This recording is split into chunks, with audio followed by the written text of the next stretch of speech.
მოგესალმებით, ეთერშია გურიის ახალი ამბების სტუდიაში თქვენთვის ნინო ვაშალომიძე მუშაობს. ლელოს ლიდერებს მამუკა ხაზარაძესა და ბადრი ჯაფარიძეს დღეს 8 თვიანი პატიმრობა მიუსაჯეს. მოსამართლეს ზვიად შარაძემ სასამართლოს სხდომათა დარბაზში დამსწრეთა გარეშე გამოაცხადა განაჩენი მამუკა ხაზარაძესა და ბადრი ჯაფარიძის საქმეზე. მამუკა ხაზარაძესა და ბადრი ჯაფარიძეს თეა წულუკიანის კომისიაზე გამოუცხადებლობას ედავებიან.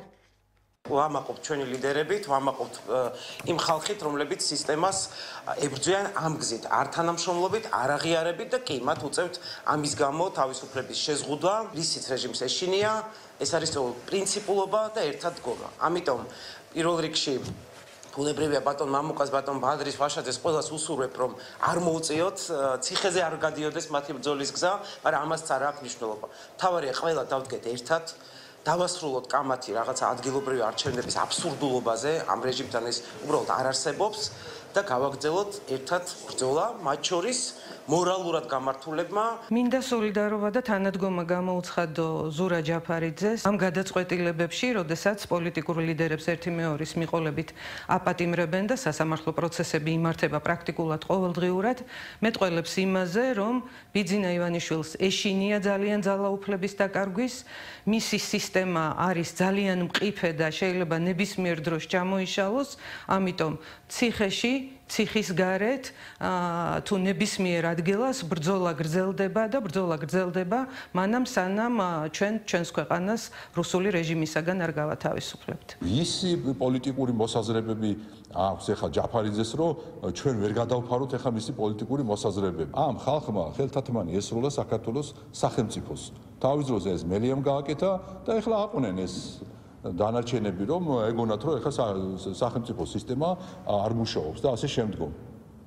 ეხლა თუ მათი ნაციონალური მოძრაობის ერთ-ერთი ფრთა კახარიას სახით კომისიაზე მოდის, რას ამბობს ეს მეორე საკითხია და თქვათ იქ გაიქცა ეხლა და იქიდან ჩართვა მინდა, ეს მეორე საკითხია, მაგრამ ხო მოდის, ხო აცხადებს თანხმობას რომ მოვიდა. საპარლამენტო გამოძიება არის ერთ-ერთი მნიშვნელოვანი ინსტრუმენტი, ხო? შესაბამისად, როდესაც უპატივცემულობა არის გამოხატული საპარლამენტო საგამოძიებო კომისიის მიმართ, ნებისმიერ ქვეყანაში ამას უპირისპირდება სათანადო სანქციები და ეს სანქციები ბევრ ქვეყანაში მართლაც არის ბევრად უფრო მკაცრი, ვიდრე ჩვენს შემთხვევაში, ხო? ჩვენთან მაქსიმალური საშუალება არის ერთწლამდე თავისუფლების აღკვეთა, ხო? როდესაც საგამოძიებო კომისიაზე არ მიდიხარ, ეს არის ძიმე რეალურად თავის შინაარსით სამართალდარღვევა, შესაბამისად მას აქვს თანაშაულის კვალიფიკაცია. ლელოს ერთ-ერთმა ლიდერმა მამუკა ხაზარაძემ სასამართლოს დაწყებამდე განცხადება გააკეთა. ხაზარაძის განცხადებით ის და ბადრი ჯაფარიძე აღარ აპირებდნენ თეა წულუკიანის კომისიაზე მისვლას. ხაზარაძემ აღნიშნული კომისია არალეგიტიმურად მოიხსენია. განაცხადა, რომ მისი გუნდი შეშინება წარმოუდგენელია მსგავსი ქმედებებით და იქვე პოლიტიკოს ზურა ჯაფარიძეს, რომელსაც დღეს 7 თვიანი პატიმრობა შეეფარდა, სოლიდარობა გამოუცხადა. ეს ჩვენ შეიძლება ვნახოთ სხვადასხვა ტიპის გადაწყვეტილება ან საპატიმრო, მაგრამ მიუხედავად ნებისმიერი გადაწყვეტილებისა, კიდევ ვიმეორებ, ძალიან კაფიოდ უგზავნი ამ გზავნილს ბიძინა ივანიშვილს, რომ არ არსებობს ძალა, რომ მე და ჩემ გუნდს შენი შეგვეშინდეს. ეს მე ვთქვი და კიდევ ვიმეორებ. იმიტომ რომ ეს ბრძოლა არის ჩვენი ქვეყნის ხვალინდელი დღისთვის, თავისუფლებისთვის. 5 წელი დავგზნევდი, რომ 12 წლიანი მუხლი მოგესაჯა, არ დაგვიტოვებია ქვეყანა და გეუბნები არც ახლა ვაპირებთ ქვეყნის დატოვებას. შესაბამისად, ბრძოლა გაგრძელდება, ჩვენი გუნდი მზად არის ბრძოლისთვის და ამ ბრძოლას აუცილებლად მივიყვანთ ბოლომდე. ოზურგეთის საკრებულოს ბიუროს სხდომაზე სოფლების ჭანიეთი მაკვანეთის დამაკავშირებელი გზის რეაბილიტაციის პროექტზე იმსჯელეს. აღნიშნული პროექტი 1.600.000 ლარი დაჯდება. დღეს ოზურგეთის მუნიციპალიტეტის საკრებულოს ბიუროს სხდომა გაიმართა. დეპუტატებმა დღის წესრიგით გათვალისწინებულ 7 საკითხზე იმსჯელეს. პირველი რეგიონებში განსახორციელებელი პროექტების ფონდიდან ოზურგეთის მუნიციპალიტეტის სოფლების ჭანიეთისა და ლიხაურის დამაკავშირებელი თითქმის 2 კილომეტრნახევრიანი გზის რეაბილიტაციის პროექტის მოწონების საკითხი იყო. პროექტის ჯამური ღირებულება 1.600.000 ლარია. ასევე დღევანდელ ბიუროზე იმსჯელეს მუნიციპალიტეტის საკრებულოსთან არსებულ ქალთა და ბავშვთა საკითხებზე მომუშავე საბჭოს შექმნასთან დაკავშირებით. უფრო კონკრეტულად კი მალე დეპუტატების საკრებულოზე გენდერის საბჭოს სახელის შეცვლას დაუჭერენ მხარს. ბიუროს ხდომას ოპოზიციური პარტიის წარმომადგენლები არ ესწრებოდნენ. დღევანდელ ბიუროზე გამიხილეთ მნიშვნელოვანი საკითხები, მათ შორის ერთ-ერთს გამოყოფ მიხაური ჭანიეთის დამაკავშირებელ გზას, რომელიც ძალიან მნიშვნელოვანია. 1.600.000 შდება ეს პროექტი და მე დარწმუნებული ვარ, რომ საკრებულოც დაუჭერს მხარს ამ პროექტის განხორციელებას. ასევე ქალთა და ბავშვთა საკითხებზე მომუშავო საბჭოს შექმნას დაუჭირეთ ხარი. ასევე დავამტკიცებთ პერსონალურ მონაცემებს შემდგარ საკრებულოს თომაზე. ოზურგეთის ფოლკლორის ცენტრში მუსიკალური საღამო გენის მოძახილი გაიმართა. საღამო გურულ თავადს მომღერალსა და მეცენატს ბაღდადელ სამუელ მაქსიმელაშვილს და მის აქამდე უცნობ ისტორიას მიეძღვნა.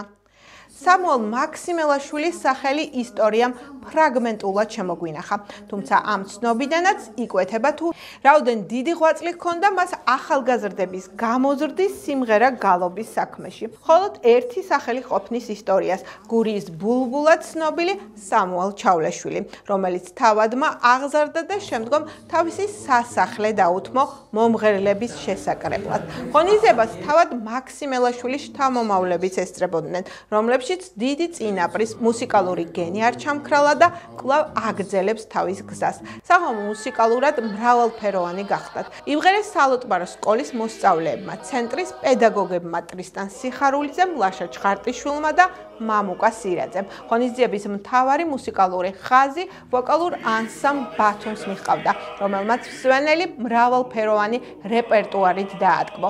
სწორედ ანსამბლ ბათუმში მღერის სამუელ მაქსიმელაშვილის შთამომავალი ლევან ცხოიძე მაქსიმელაშვილი. საღამოზე სამუელ მაქსიმელაშვილი და მისი ღვაწლი გაიხსენეს. საღამოს უძღვებოდა ეთნომუსიკოსი მაია გელაშვილი.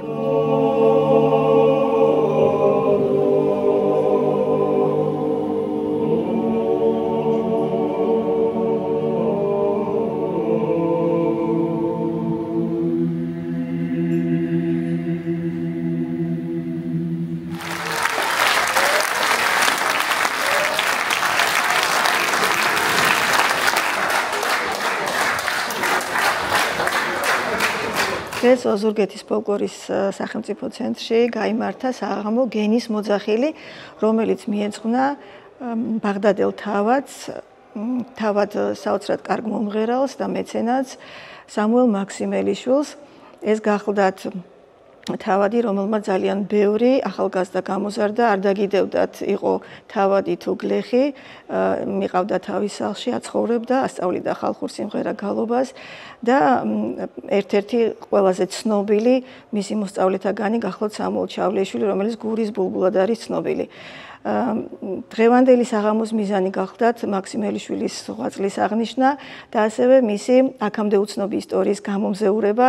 მასალების მოძიების პროცესში გაირკვა, რომ მაქსიმელიშვილების შთამომავლები ჩვენს გვერდით თანაარსებობენ, ისინი უფრო მეტიც აგრძელებენ დიდი ბაბუის სახელოვან ბაბუის ხაზს, ისინი არიან მომღერლები და ერთ-ერთი მათგანი ლევან ცხოიძე მღერის დღეს ანსამბლ ბათუმში, ამიტომ ამ საღამოზე ვთხოვეთ ანსამბლ ბათუმს მიიღო მონაწილეობა.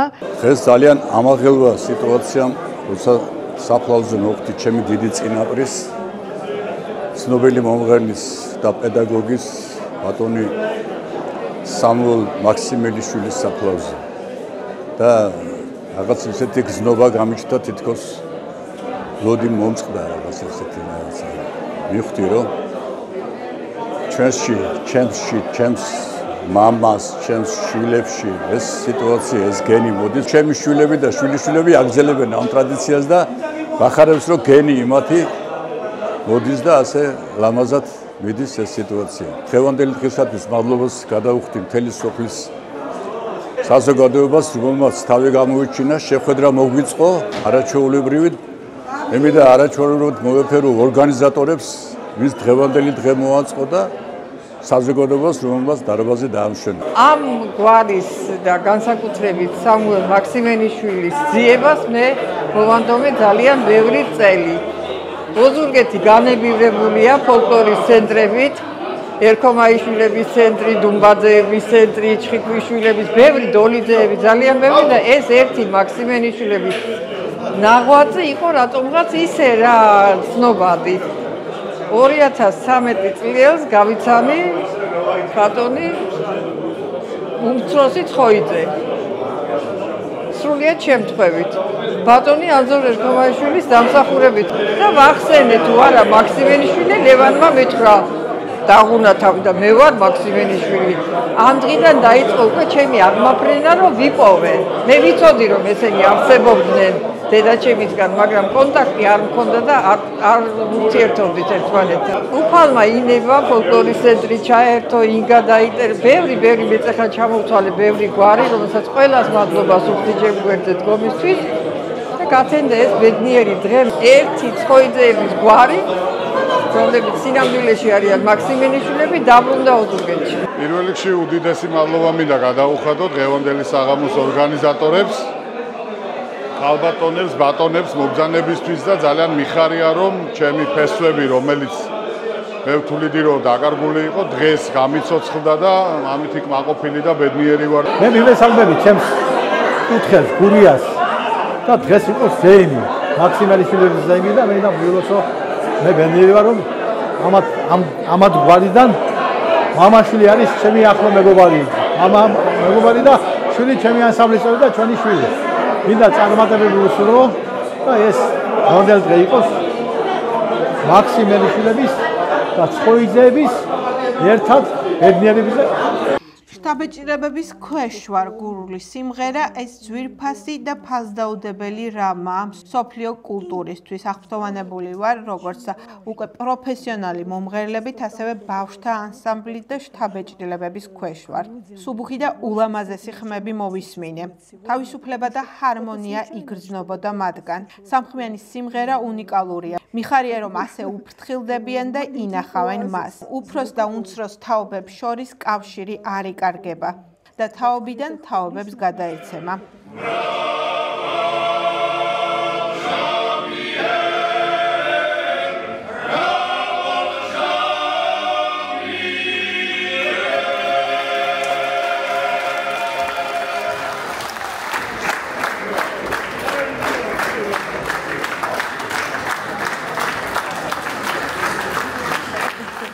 ეს გახდა ჩემ ხელთ არსებული ბოლო ინფორმაცია მე მომავალ შეხვედრამდე გემშვიდობებით კარგად გრძანდებოდეთ